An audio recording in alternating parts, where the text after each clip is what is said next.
um dia super rico aqui, produzindo os conteúdos no estúdio da NetGlobe para o nosso programa Por Trás da TI, na nossa edição de CISOs. E o nosso convidado de hoje, Christian Coutinho. Christian, um prazer poder te receber aqui. Seja muito bem-vindo. Muito obrigado, o prazer é todo meu. Renato, obrigado pelo convite, estou muito feliz de estar com vocês. Nós que estamos honrados com a sua presença aqui, Christian, e principalmente para a gente falar um pouquinho como que é uma vida, né, de um profissional que está por trás da TI, né, o Christian Coutinho, e conhecendo um pouquinho da sua história, onde você nasceu, um pouco das boas lembranças da infância, Christian. Eu nasci em Santos, né, litoral de São Paulo, em 1975.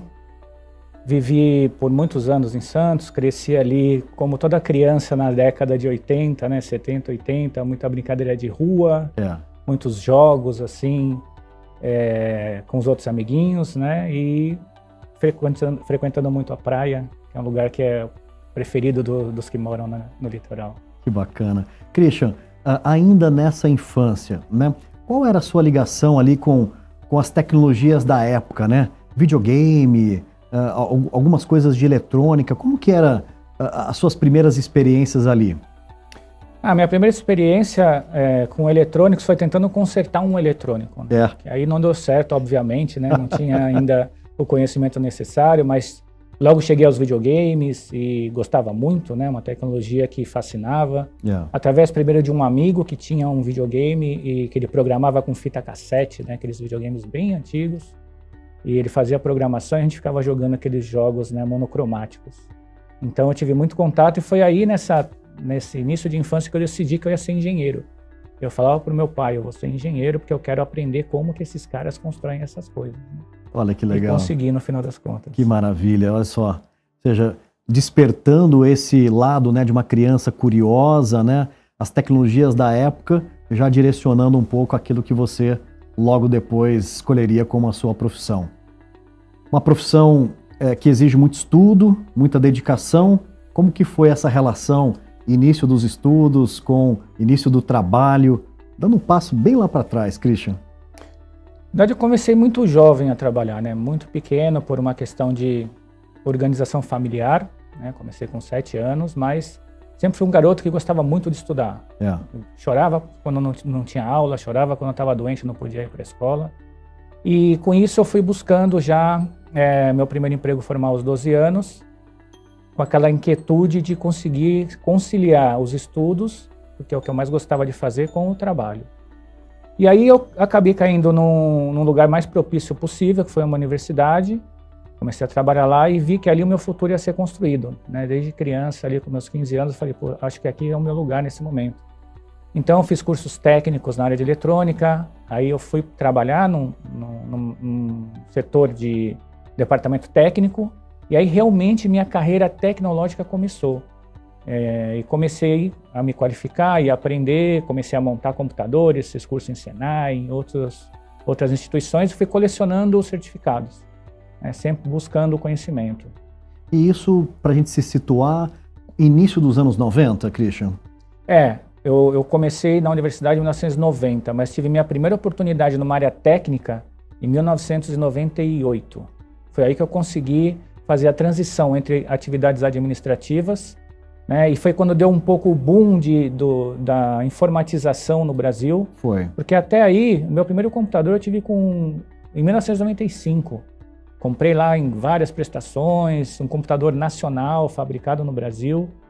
E em 98 a universidade começou a informatizar tudo.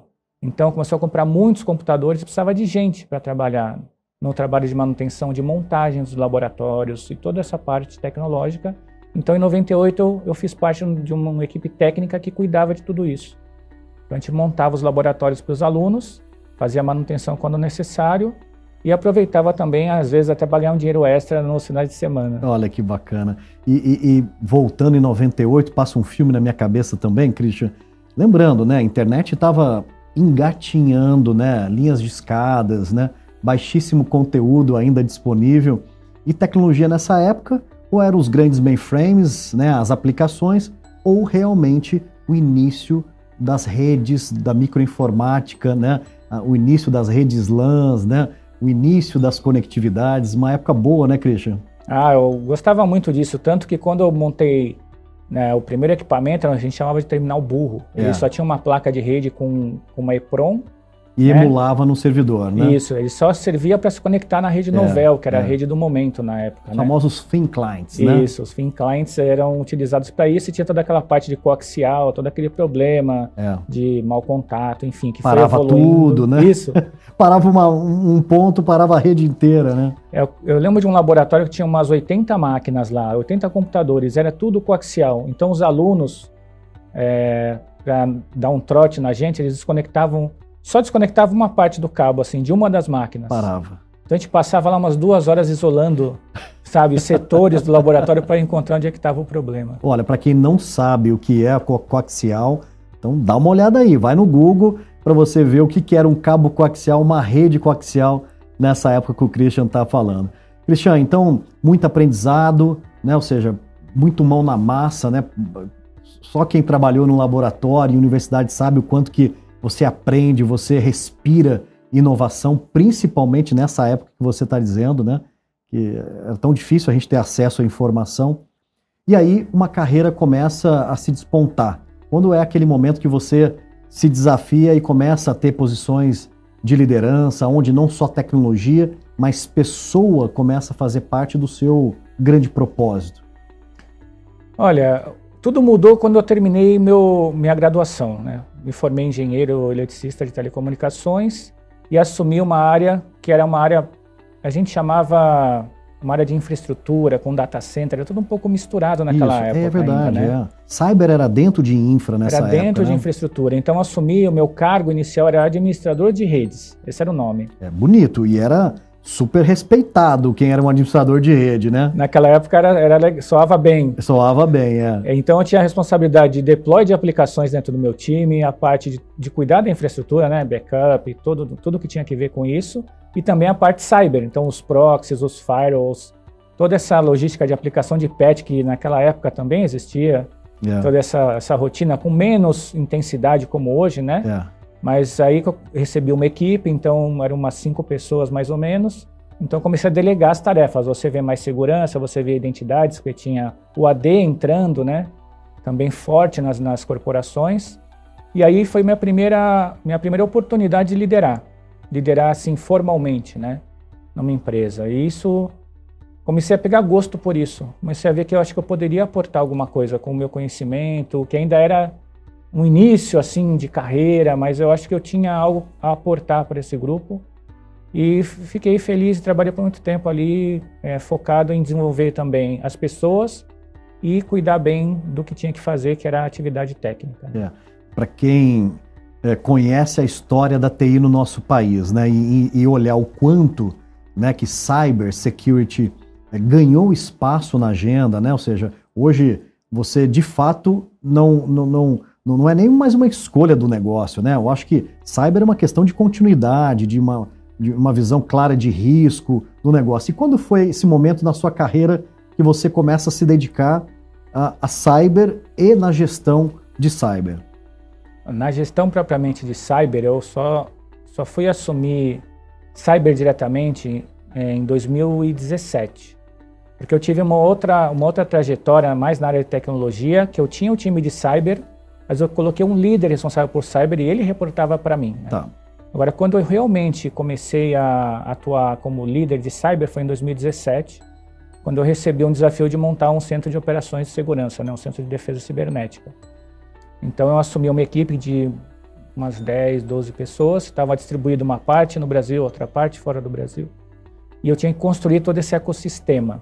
Então nesse momento que eu comecei a trabalhar tanto numa frente de construir algo para essa companhia novo e também liderar uma equipe multidisciplinar de segurança, né? Foi o meu primeiro contato com essa experiência. Que bacana, uma linda carreira, né, na área de tecnologia e ajudando, né, a construir esses grandes fundamentos da área de cibersegurança. Christian, importante a gente falar um pouquinho aqui também sobre os desafios daqui para frente de ser um líder em cyber. E eu queria centrar a minha pergunta em 2 pontos. Olhando a importância de nós dialogarmos, traduzirmos e nos conectarmos, né, junto com os acionistas, com o board da companhia, com os conselhos das companhias. Então, como a gente pode criar esse canal, né, de um diálogo de fácil compreensão, balizada naquilo que é foco do negócio, né?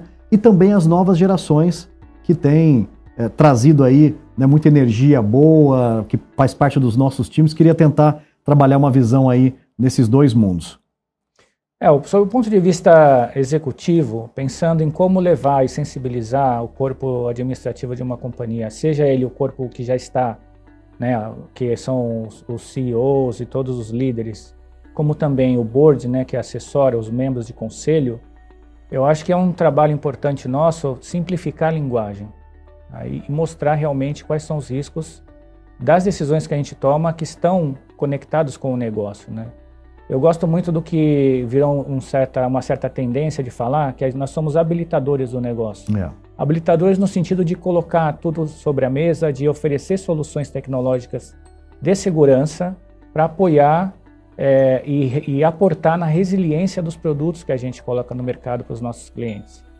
Então, durante a minha jornada como profissional, no momento que eu assumi a posição de CISO, e tive um entendimento melhor disso, que a linguagem que a gente usava no cotidiano não era a mesma linguagem, não era familiar para esses corpos diretivos, né, eu comecei a ver a importância de simplificar e se conectar com o negócio. Entender realmente de negócio e entender como traduzir aquilo para que eles entendessem de uma maneira clara e precisa qual era a importância das coisas que a gente estava colocando sobre a mesa.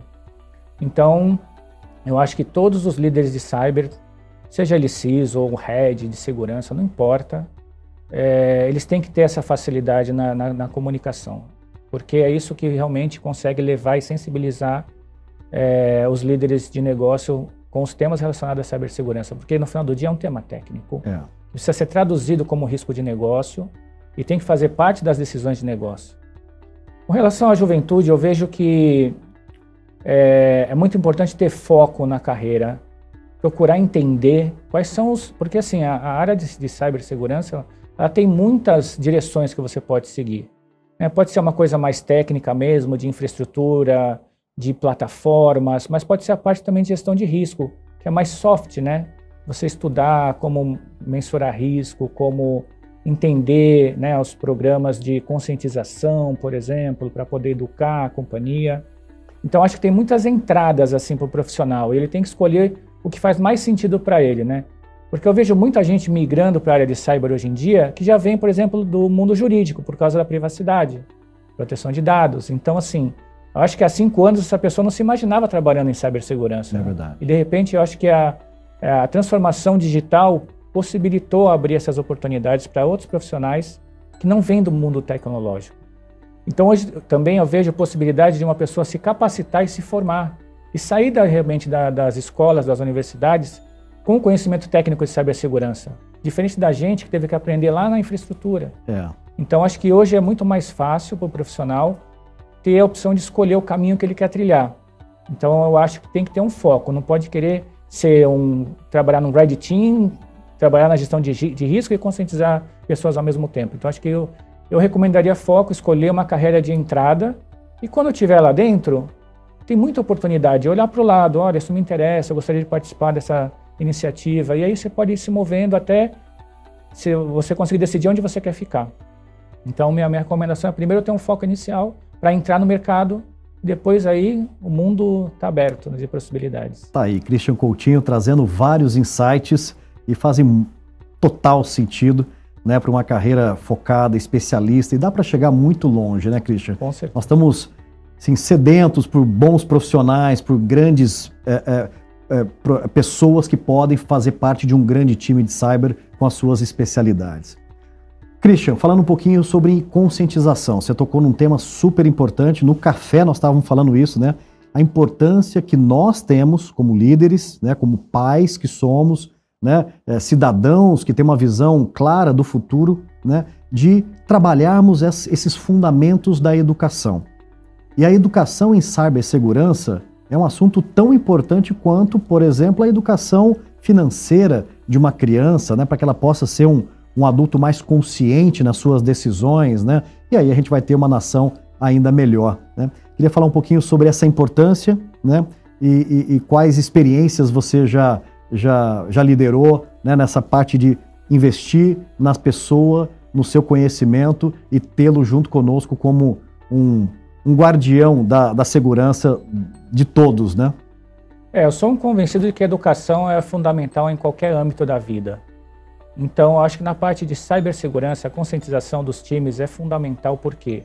Porque o cotidiano das pessoas normalmente tem uma rotina básica, né? O cara de contas a pagar, paga contas, o cara de segurança corporativa cuida das instalações da empresa e assim por diante, né?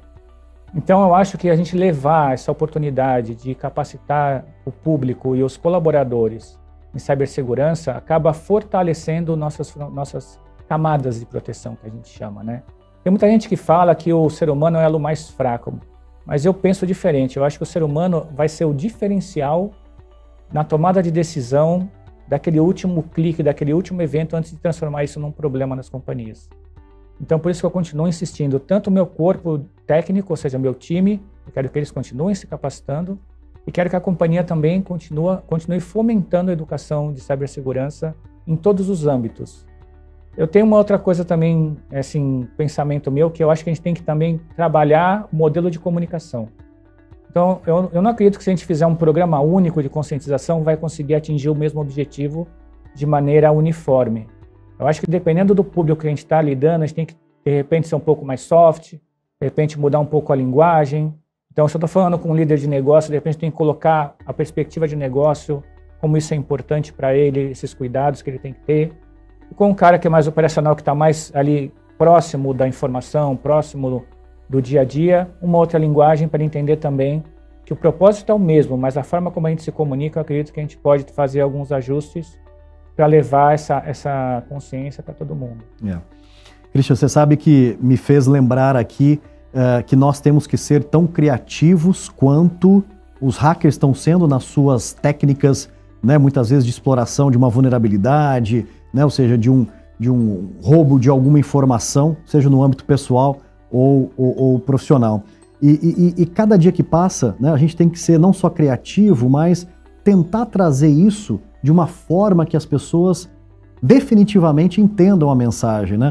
E eu tenho investido muito nessa questão lúdica, né? Eu acho que campanhas de phishing são super importantes, a conscientização com vídeos educativos, com newsletters, com conteúdos, né? Mas quanto mais a gente conseguir ser diferente, né? Usar a criatividade vai chamar a atenção da pessoa, né? A gente tem feito algumas campanhas lúdicas com atores, né? Que exploram, por exemplo, uma possibilidade de uma cocada, né?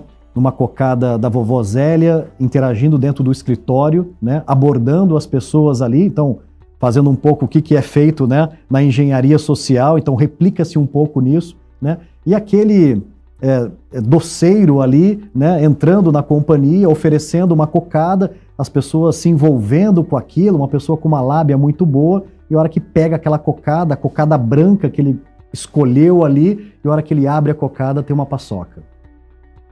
E é naquele momento que aquela pessoa assim, mas calma aí, deixa eu ver se eu entendi a brincadeira. Cadê a cocada? Olha, você acabou de cair num phishing. Dá uma olhada melhor em tudo. Ele vai ver que na embalagem está escrito produto 100% amendoim, não contém coco, erros ortográficos, asteriscos que você não cuidou, né? E aí, ali fecha uma mensagem dizendo que bom que você agora entendeu o que é de fato, né, a engenharia social ou quando alguém está querendo ali te envolver para te levar para uma má decisão, como você falou.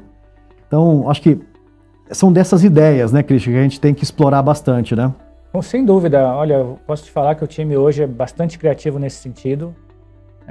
Tivemos campanhas nos últimos tempos muito interessantes. Fizemos uma campanha de phishing similar a essa com picolés, né? Sabores diferentes. O cara via morango e chupava limão. Exato. E aí falava, o que é isso? Mas também fizemos campanhas com pessoas, com influencers conhecidos, né?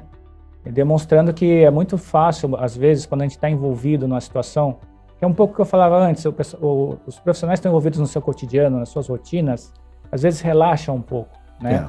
E acabam sem querer aí clicando em algo, fazendo algo que não é bom para a companhia. Então, Eu acho que trazer isso de outras formas é muito enriquecedor, porque a pessoa realmente percebe que em qualquer situação da vida isso pode acontecer e que em cibersegurança todo cuidado é pouco, né?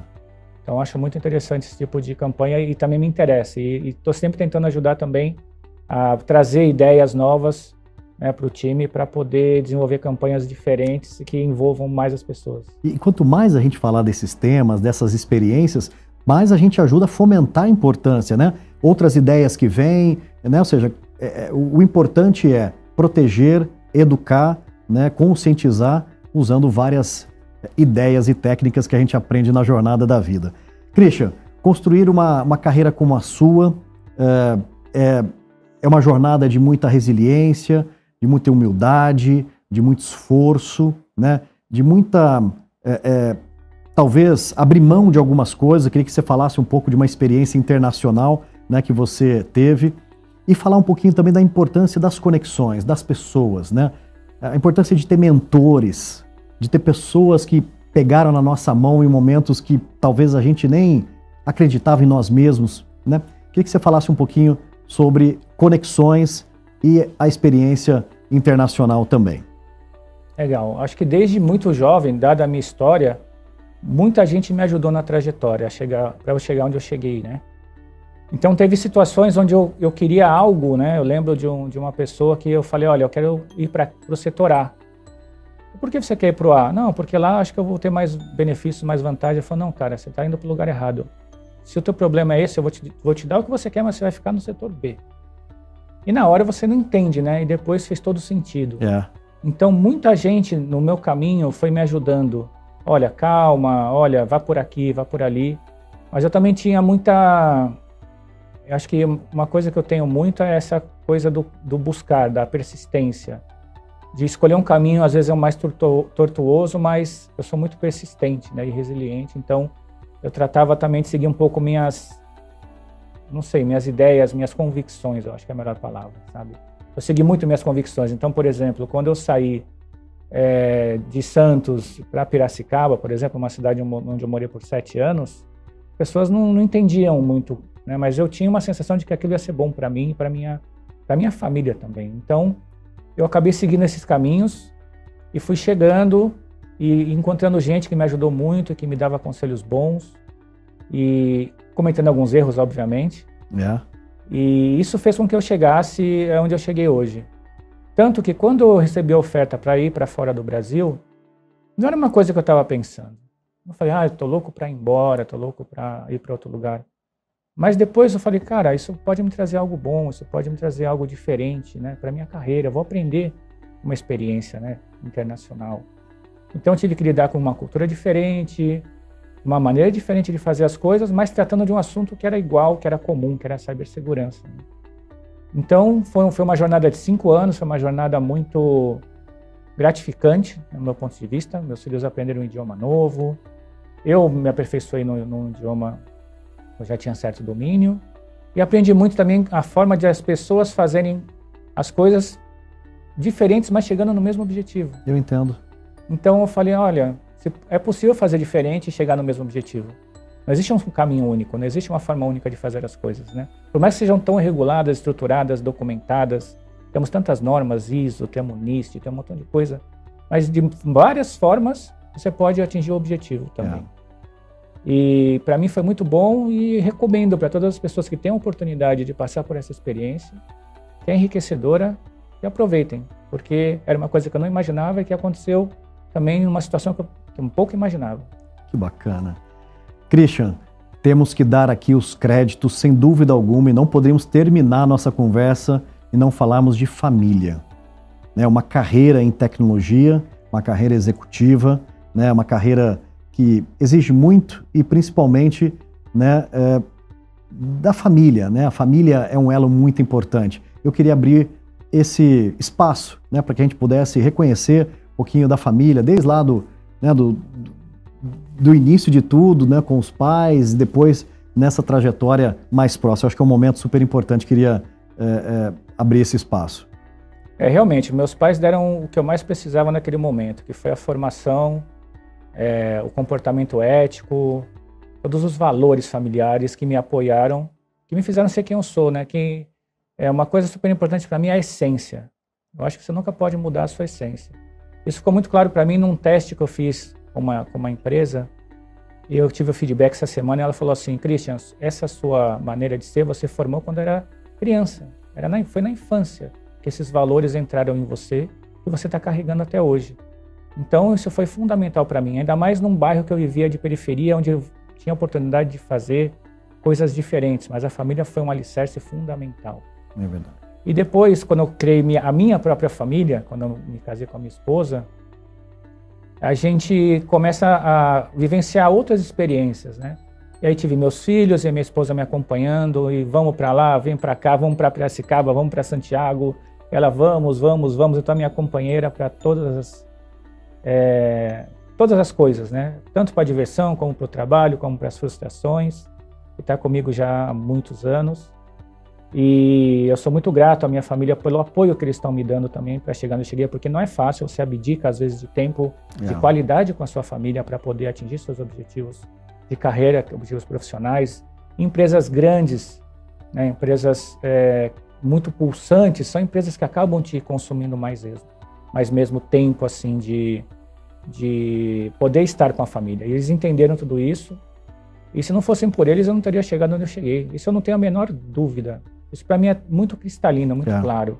Então, sou muito grato, sou muito feliz pela família que eu tenho, e acho que as coisas estão indo bem. Eu espero que essa oportunidade que eu estou tendo de demonstrar um pouco a minha história seja útil para alguém também, e para minha própria família, que vai conhecer alguns detalhes que às vezes a gente não tem tempo de comentar, né? É verdade, muito bonito isso. Bela visão, é um dos grandes propósitos.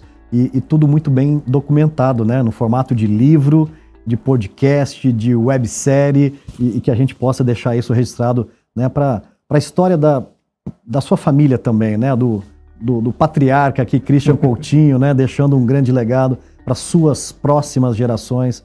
Isso é uma reflexão bacana que a gente faz aqui. O que a gente está fazendo aqui, né, gerando mais de 350 histórias reais vividas, né? E a gente tem uma visão do que a gente pode, né, tá ajudando agora, mas a gente tem a dimensão do que a gente pode ajudar daqui 10, 20, 50, 100 anos, né, as pessoas e essa questão da comunicação que você falou. Christian, super importante conhecer um pouquinho também das suas preferências. Você tem algum hobby, o que você gosta de fazer nas horas vagas, além de estar com a família, junto com os filhos, com a esposa? Você tem algum hobby? Olha, eu tenho alguns hobbies, né? Eu gosto muito de automação residencial, né, domótica. Olha que legal. Então eu estudei um pouquinho tecnologias e coisas, já tem algumas coisas automatizadas em casa. Agora que eu voltei recentemente para o Brasil, estou retomando esse hobby de construir e automatizar iluminação, tudo que puder, né? Para simplificar a vida através do telefone, comandos de voz. Eu sempre gostei muito de tecnologia, então esse é um dos principais hobbies que eu tenho hoje.